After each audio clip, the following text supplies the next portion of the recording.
არ ვარ კმაყოფილი, რა ვქნა. ეხლა 3 წელიწადი დავდივართ უკვე. და კიდე 3 წელიწადი იარეთო და რა ვქნა. ნინო ლომიძე ერთ-ერთია იმ მშობელთაგან, რომლის შვილები მეორე საჯარო სკოლაში სწავლობდნენ. სკოლაში, რომელიც 3 წლის წინ რეაბილიტაციის მიზნით დაცალეს. თუმცა ამ დრომდე არც რეაბილიტაცია დაწყებულა და არც კონკრეტული გეგმა არსებობს თუ რა ბედი ელის საგანმანათლებლო დაწესებულებას. ნინო ლომიძე დღეს სხვა მშობლებთან და საჯარო სკოლის მასწავლებლების ნაწილთან ერთად სამხარეო ადმინისტრაციაში შეხვედრაზე იმყოფებოდა, რომელიც სხვათა მსგავსად მედიისთვის დახურული იყო. როგორც ნინო გვეუბნება, დღეს მათ დავპირდნენ, რომ ერთ კვირაში ახალციხეში ტექნიკური ჯგუფი ჩამოვა, რომელიც შენობის მდგრადობას შეისწავლის. ჩაუტარებენ ექსპერტიზასაც და დასკვნის შესაბამისად გაზაფხულზე დაიწყებენ ან შენობის რეაბილიტაციას, ან გრევას ახლის აშენების მიზნით.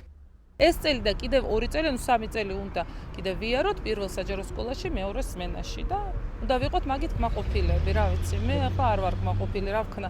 ეხლა 3 წელიწადი დავდივართ უკვე და კიდე 3 წელიწადი იარეთო და რა ვქნა თუ სხვანაირი, ბოდიშები მოგვიხადეს, რა გვინდა ბოდიში. მეც მოვხდი ბოდიში, ყველა ადამიანს თუ დამნაშავე, მაგრამ ბოდიში საქმეს რო შველოდეს, მაგას ახლა არა შველის ბოდიში.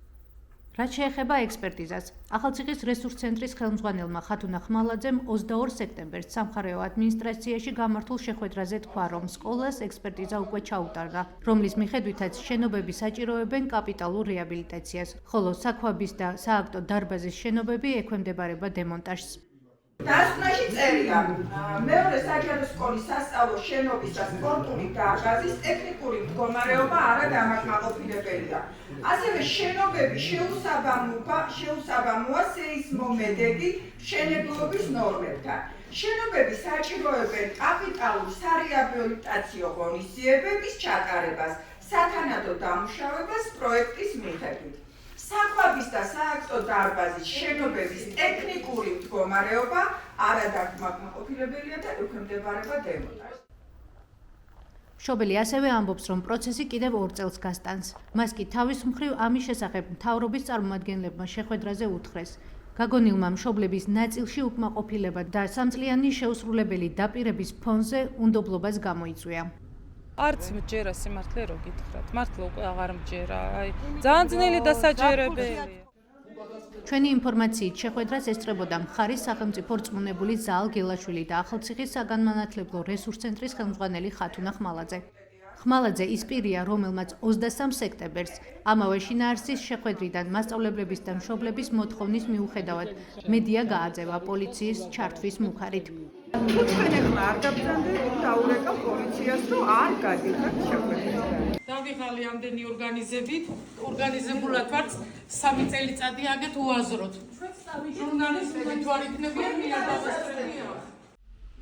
შეხვედრის დასრულების შემდეგ ხმალაძის ჩაწერის შესაძლებლობა არ მოგვეცა, ამიტომ მასთან დაკავშირება ვცადეთ. თუმცა ტრადიციულად ჩვენ ზარებს არ უპასუხა და ტელეფონი გაგვითიშა. ჩვენ ვესაუბრეთ შეხვედრიდან გამოსულ სკოლის დირექტორსაც.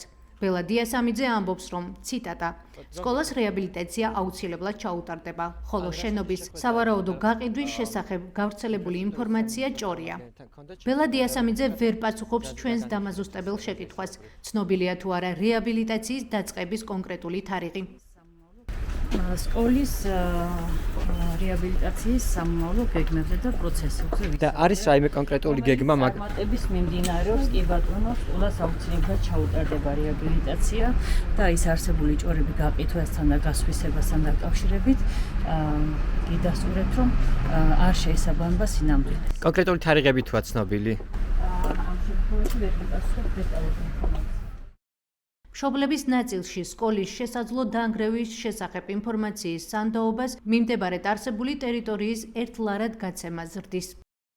ქართული ოცნების გადაწყვეტილებით მეორე საჯარო სკოლის მიმდებარე ტერიტორია ჯამში 17,500-მდე კვადრატული მეტრი ერთლარად 20 ან 40 წლით აღნაგობის უფლებით გადაეცემა პირს სპორტული ინფრასტრუქტურის მოსაწყობად. ვის და როდის გადაეცემა ტერიტორია?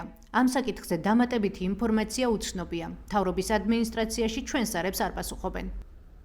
ჩვენ გვინდოდა მხარის რწმუნებულის პოზიციაც შემოგვეთავაზებინა, თუმცა საზოგადოებასთან ურთიერთობის სამსახურში ჩვენ ზარებს არ პასუხობენ. არ გვპასუხობენ არც ინფრასტრუქტურის სამინისტროში.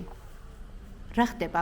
ახალციხის მეორე საჯარო სკოლა 2023 წელს რეაბილიტაციის მიზნით დაცალეს. მასწავლებლების თქმით, პროცესი რამოდენიმე თვე უნდა გაგრძელებულიყო, თუმცა უკვე მესამე წელია. მოსწავლეები სხვა სკოლაში მეორე ცვლაში სწავლობენ.